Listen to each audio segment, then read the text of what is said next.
대한민국 지자체장계의 MZ세대입니다. 최연소 시장입니다. 그러니까 MZ세대예요. 고시패스 못했습니다. 물론 저 때문에 는 건 아니지만 임 시장님이 오시고 나서 좋아졌다. 저희 가족들은 그렇게 보는데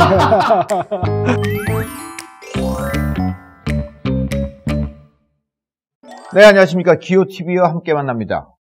흥이 시작되는 곳 시흥시 임병택 시흥시장과 함께 얘기를 나눠보도록 하겠습니다. 시장님 안녕하십니까? 네, 안녕하십니까. 네, 인사를 좀 나눠주시죠.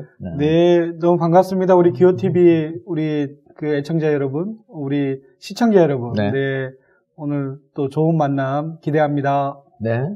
시장님 일단 군대 갔다 오셨습니까? 네, 다녀왔습니다. 예. 네. 제가 이제 군인 캐릭터라 네. 이 군대를 쭉 점검하고 갑니다. 네, 네. 혹시 막 일병제됩니까? 병장제됩니까? 병장제도입니다. 예. 의무경찰로. 예. 입병하셨군요. 예, 28개월 복무했습니다. 고생하셨네요. 고생했습니다. 예, 듣기로는 군대 갔다 와서 대학을 가셨다고. 예, 돈 벌다가. 아. 예, 돈 벌다가. 예. 예. 그럼 이제 대학 동기들보다는 나이가 좀 많으셨겠네요. 예, 아주 나이 많은 예비역 법대생이었고요. 예, 고등학교 졸업하고 7년 만에 이제 대학을 다시 들어갔습니다. 그러세요? 예. 네. 근데 왜 법을 전공하실 생각하셨어요? 어렸을 때부터, 네, 우리 시골 마을에, 예, 가난한 집안의 큰아들들은, 예, 일단 고시패스에서 무너진 집안을 일으켜 세워야 된다라는, 언제 집안이 성했는지도 모르겠지만, 네, 원래 가난한 집안의 네. 큰아들에게 주어진 숙명이죠, 숙명. 맞습니다. 법대생에게. 맏자식이 잘 돼야 동생들이 잘 된다. 그렇습니다. 맞상대가 잘 돼야 집안이 일어선다. 네. 예. 근데 지금 일어서셨잖아요. 예, 일어선 걸까요? 모르겠습니다.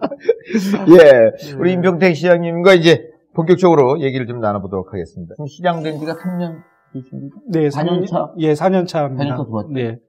재밌었어요? 어땠어요? 예, 보람이 있었지만, 네네. 예, 무척 또 힘든 일입니다. 업무의 양도 많고요. 네네. 또 신경 써야 될 일도 많아서, 예, 그래도 감사한 마음으로 하고 있습니다. 제가 볼 때는 이 지자체장의 그 직업적으로 볼 때는 이제 3D 업종 같습니다. 네. 그렇죠? 네. 예. 정말, 주말도 없고. 그렇죠. 예, 또 퇴근도 없습니다. 퇴근도 예, 없고. 저녁 내내 네. 또 내일 과제에 대해서 공부해야 되고 학습해야 되고 네. 준비해야 되기 때문에 아쉬움이 있다면 뭐가 있을까요? 지금 한.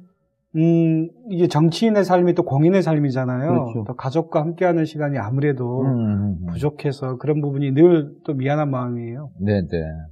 가족들하고는 일주일에 식사를 몇 번이나 같이 하세요? 제가 일요일 날 저녁 식사만큼은 꼭 가족과 함께 하겠다는 원칙이 있고요. 네네. 예, 주로 이제 뭐 평일에는 예, 그렇게 자주 하지는 어렵죠? 못하죠. 예. 요리도 가끔 하세요? 요리하는 거 좋아합니다. 오호. 예, 가장 좋아하는 타임이 네. 예, 월요일 날 저녁밥을 준비하기 위해서 파도 썰고 예, 뭐 요리 준비도 하고 생선 제일 잘하는 요리 뭡니까? 이제 제육볶음 잘합니다. 오! 예. 잠깐 레시피를 소개하자면? 일단은 냉동 마늘 내서 네. 예, 넣기고요. 네. 그다음에 이제 아주 간단합니다. 간장, 고추장 이제 뭐 물엿 조금 넣고 주물럭 해서 좀 숙성시켜 놓은 뒤에 예, 그 뒤에 이제 기호에 따라서 더 매운 고춧가루, 청양고추 넣고 볶으면 됩니다. 시장으로서의 아쉬운 것도 뭐가 있을까요? 몸이 하나라는 게 정말 아쉽기도 하고요. 워낙 많은 현안들이 있고 네. 또 시장을 만나고 싶어 하시는 분들도 많으시고 또 시장을 만나서 또 하소연할 것도 많으신데 아무래도 제가 그분들을 다 만나지 못하고 때로는 걸려오는 전화도 다 응답해드리지 못하고 이럴 때 사람에 대한 마음의 빚이 좀 쌓이고 좀 죄송함이 커요. 예. 늘 이렇게 숙제로 남아있죠. 네. 자, 그럼 임병택 나만의 시민에 대한 설득의 노하우가 있다. 왜냐면 예. 화가 나서 오는 시민들도 있으실 거 아니에요. 예. 와, 시장 이거 도대체 뭐야? 이거 어떻게 된 거야? 뭐 이런 거 나오실 때도 있을 것 같아요. 일단 무조건 진심으로 경청해드립니다.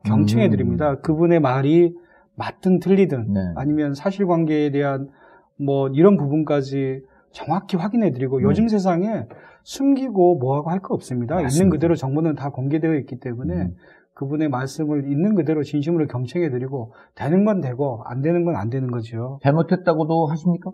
당연하죠. 네. 잘못한 건 정말 잘못한 거고 제가 잘못한 것도 있고 또 저와 함께 일하시는 분들이 잘못한 부분도 있죠. 그런 부분은 잘못을 인지하는 순간 바로 사과를 드립니다. 네. 보니까 또 책을 그렇게 쓰셨어요. 네. 네. 일단 유명한 게 지금 뭐 유명 예. 문고의 베스트셀러로 올라가 있는 어린이 헌법. 예. 감사합니다. 야, 예. 아니 지금 책을 한 6권 정도 쓰신 것 같은데? 예, 이런저런 책들을 좀 썼습니다. 네네. 예, 글 쓰는 걸 어렸을 때부터 좋아해서요. 네. 어린이 헌법도 쓰셨는데 또 이번 성인을 위한 아름다운 헌법도 내셨어요? 네. 왜 이렇게 헌법책을 쓰시는 거예요? 그러니까요. 그건 어떻게 보면 제가 꼭 하고 싶었던 일이었고요. 아, 네. 우리가 이제 종교생활 하시는 분들이 제 성경책이라는 길잡이가 있다라면 우리 정치하는 사람들에게는 헌법이라는 길잡이가 있거든요. 그런데 이 헌법에 대해서 모든 정치하는 사람들이 특히 요즘은 대통령 후보님들도 헌법 이야기를 많이 하시는데 막상 헌법의 주인인 국민들께는 헌법이 이런 거다라고 알려주는 노력은 극히 드뭅니다. 그래서 제가 물론 저는 법학 박사 전문가는 아니지만 헌법을 실천하고자 노력하는 사람으로서 법대생이었고 법학을 전공한 사람으로서 제가 알고 있는 헌법은 이런 내용입니다. 시민 여러분들도 함께 좀 알아주셨으면 좋겠습니다. 라고 말씀드리고 있습니다. 이 대목에서 일단 박수 한번 쳐야 될 것 같아요. 감사합니다. 이야, 이게 쉽게 얘기하면 자기 전공에 대한 직업적 양심이거든요. 예. 네, 내가 법을 전공했으니까 나만의 세계가 아니고 더 쉽게 풀어서 함께 공유합시다라는 의미가 있는 거 아니에요? 예. 한 말씀 더 드리고 싶은 게 이제 시장은 한 명이잖아요. 그러나 여전히 우리 대한민국 사회는 차별이 존재합니다. 그리고 존중받고 존엄한 가치로서의 대접을 받아야 될 분들이 그러지 못하는 게 현실이에요. 우리 학교 내에서의 왕따나 폭력 문제도 그렇거든요. 우리가 그 아이의 환경과 가정이 어떠하든 또 부모님의 국적이 외국이든 아니든 정말 그 인간으로서 존엄을 갖춘 존재인데 여전히 우리 대한민국 사회에서는 차별이 존재하고 헌법에는 인간의 존엄과 같이 지켜라. 그리고 그렇죠. 또 평등해라라는 이야기를 선언하고 그걸 실천하기 위해서 저희 같은 정치하는 사람들을 곳곳에 둔 거거든요. 국회의원이든 대통령이든 시장이든. 그러니까 헌법이 알려져야 더 평등한 세상, 완벽할 수는 없지만 더 차별 없는 세상, 더 인간이 존엄받는 세상이 오지 않겠냐라는 그런 개인적인 믿음이 있습니다. 거기에 혹시나 어려움에 처해 있는 아이들이라 할지라도 그래 나는 태어날 때부터 소중한 아이야. 존엄을 갖춘 아이야라고 스스로의 자존감도 되찾기를 바라는 마음으로 썼기 때문에 꼭 좀 읽어주세요. 알겠습니다. 야, 그러면 이제 법을 전공한 사람으로서 또 이제 법에 대한 책을 헌법을 쉽게 푼 사람으로서 이 법은 내가 생각해도 참 좋은 법이다 있습니까? 네. 헌법 중에 이 법은 참 좋더라. 헌법이 다 좋습니다만 일단 130조 중에 1조부터 약 이제 37조까지만 우리가 알면 가장 필수적인 내용은 이제 다 아는 거거든요. 다 안 읽어도 됩니다. 나머지는 약간 좀 형식적인 부분이고요. 그 중에 10조는 인간으로서의 존엄과 가치 그리고 행복을 추구할 권리를 이야기하고 있거든요. 그 대목이 가장 중요한 대목이죠.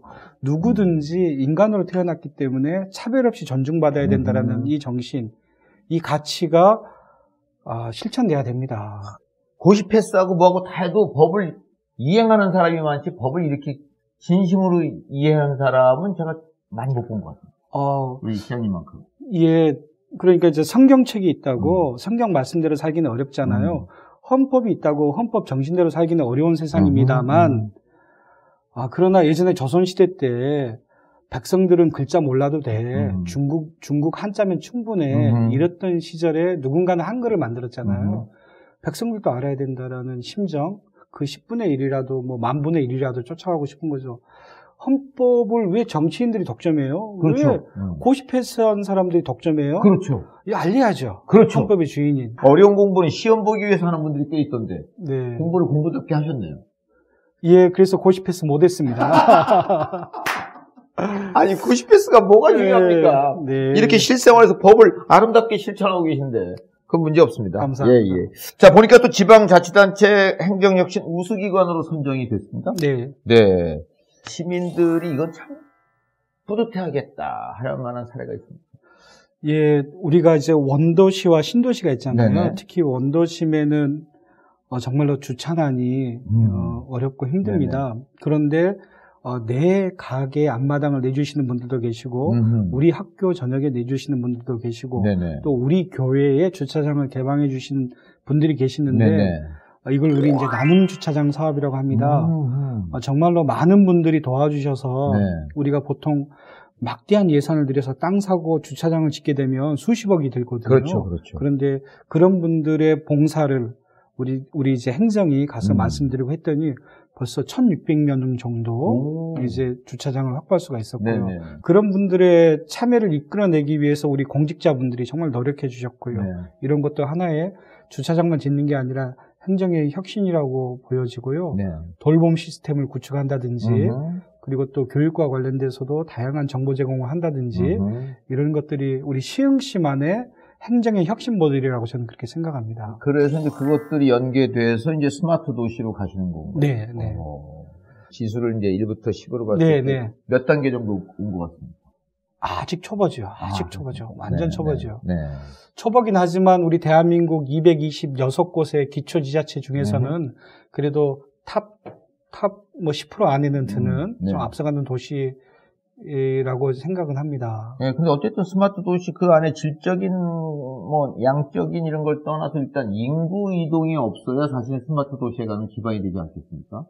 예. 근데 이제 인구가 지금 안 줄어요. 예. 옛날에 많이 줄었다 그러던데. 예. 네. 이제 임 시장님 오시고 나서 인구가 늘고 있습니다.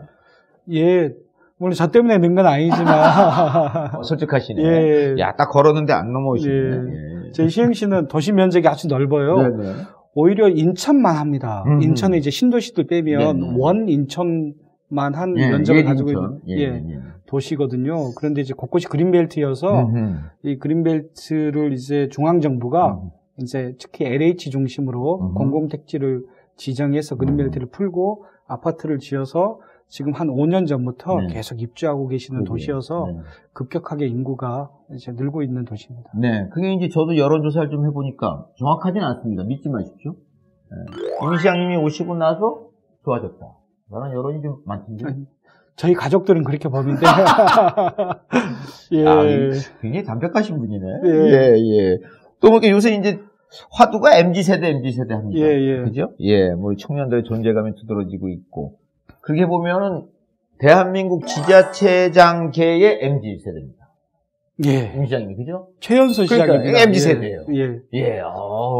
자, 이 청년, 시흥시 예. 청년 어떻습니까? 우리 시흥시가 또 자랑할 게 많은데 네. 그중에 이제 청년 문화가 아주 중요합니다. 네. 전국에서 최초로 청년 기본 조례를 주민 참여 발의 형태로 조례를 제정했어요. 전국에서 최초 사례고 네. 이게 물론 제가 시장 되기 전입니다.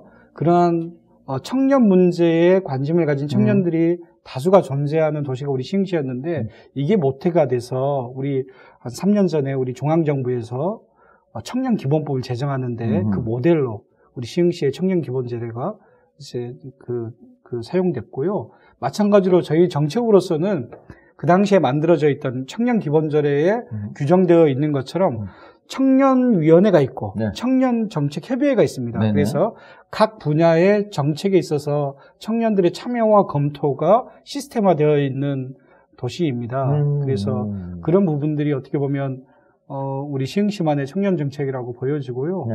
그리고 이제 청년을 위한 청년의 발전을 돕기 위한 기관들이나 시설들이 시흥시 곳곳에 자, 그럼 청년을 위한 구체적인 예가 있으면 하나 들어주신다. 일단은 청년 창업보육센터가 있고요. 그다음에 청년 협업마을이라고 또 있습니다. 어허. 그리고 또 청년 스테이션이라는 공간이 있는데 네네. 그곳에서는 이제 문화예술을 함께 또 스터디하는 공간이고 이런 공간들이 시흥시 권역별로 이렇게 배치되어 있어서 합니다. 안타깝게도 코로나 때문에 네. 2년 동안 사람들이 못 모이잖아요. 줌으로 하는 건 한계가 있고 그래서 아주 활성화되는 건 아니지만 이제 코로나가 극복되면 시흥에 많은 청년들이 모여서 함께 꿈꾸고 또 미래를 생각하는 그런 문화를 만들어 가려고 노력합니다. 아니, 어느 지자체보다도 우리 시흥시가 임시장님하고 청년들하고 소통이 잘 될 것 같아요. 시장기의 청년이라. 네, 소통하고 싶은데 예, 부족하지만 네. 앞으로 더 잘하겠습니다. 네. 예. 임병택 시장 하면은 또 정확히 짚어주셨네요. 영어가 좀 제가 약한데. 저도 약한데 두 개만 알고 왔습니다. 육지, 바다, 하늘 다루는 드론까지 대한민국 환경교육의 성지가 우리 시흥이 될 수도 있는 거거든요. 대한민국이 확산되는 모델이면 좋겠어요. 네. 정치하는 사람으로서 또 시민을 섬기는 시장으로서 이것만큼 꼭 보여드리고 싶은 게 좀 간절함이 있습니다. 예.